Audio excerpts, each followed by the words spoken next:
Hola, mi nombre es Giancarlo Roque. Actualmente me encuentro cursando el primer ciclo de la carrera profesional de Ingeniería Industrial en la Universidad Señor de Zipán.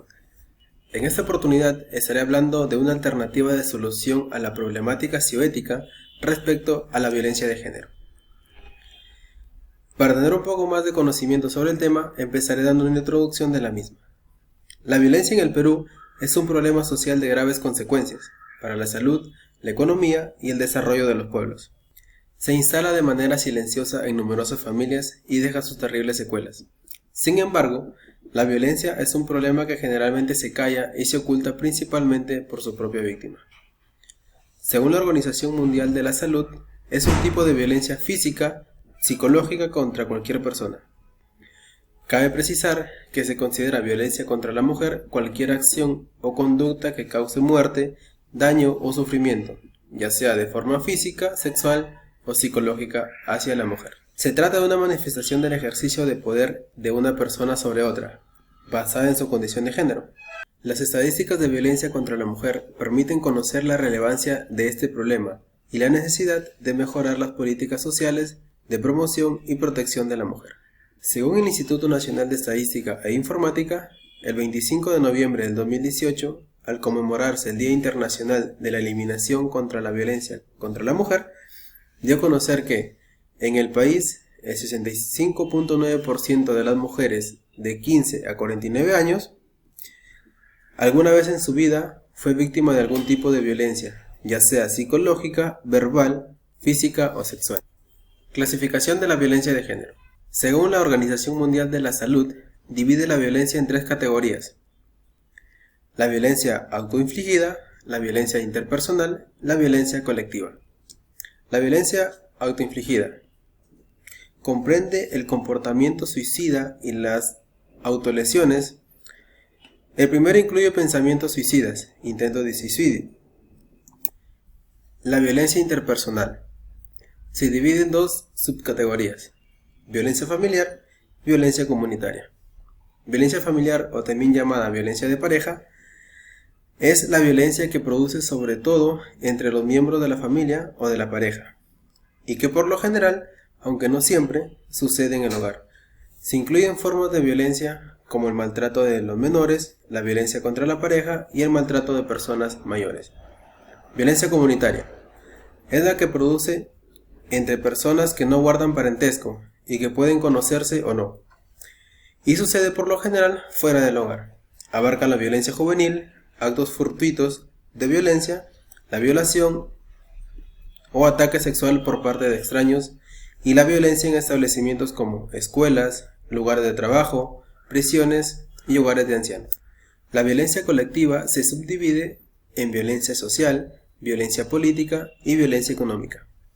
A diferencia de las otras dos categorías generales, las subcategorías de la violencia colectiva indican los posibles motivos de la violencia cometida por grupos más grandes de individuos o por el Estado.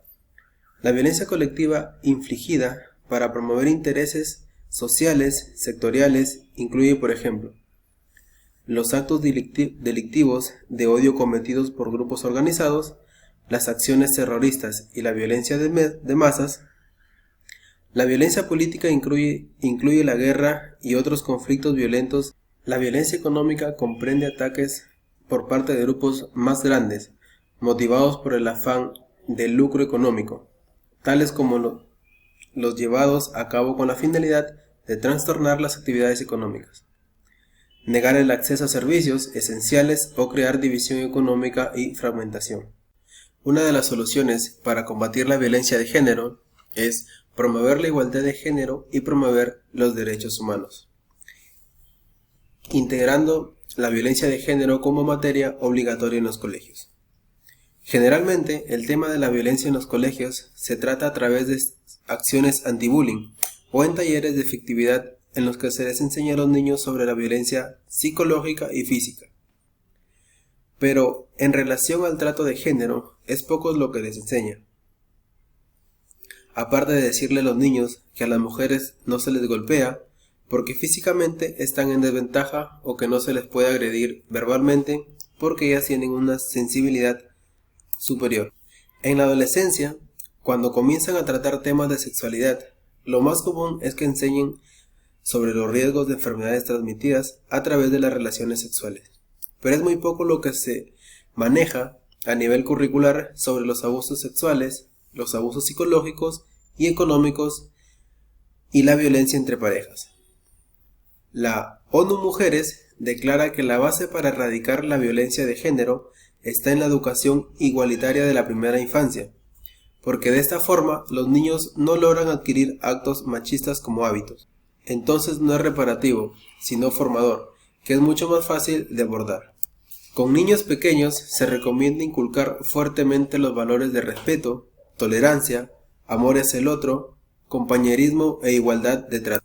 Con los adolescentes es necesario tratar la violencia de género como tal, para que logren prevenirla, identificarla, denunciarla y evitarla. Informar del tema. Nunca hay que dar por sentado que conocemos sobre un tema. La mayoría de las personas desconocemos los aspectos cruciales sobre la violencia. Al estudiar y conocer los aspectos que generan violencia, podemos identificar patrones para prevenir situaciones de riesgo. Involucrar a los hombres como protagonistas de esta lucha. La mayoría de responsables de la violencia de género son hombres. Es por esta razón que es necesario realizar una campaña a la par.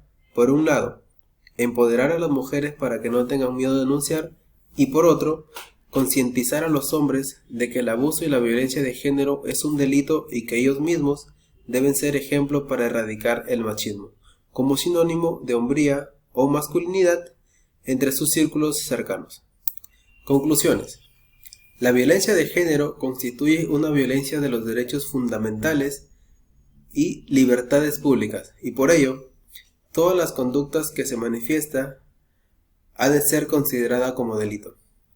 Promover que los hombres reciban capacitaciones que les permita comprender el lugar que las mujeres ocupan en la sociedad y convencerse de los enfoques que las dominan a ellas y también a ellos. Muchas gracias.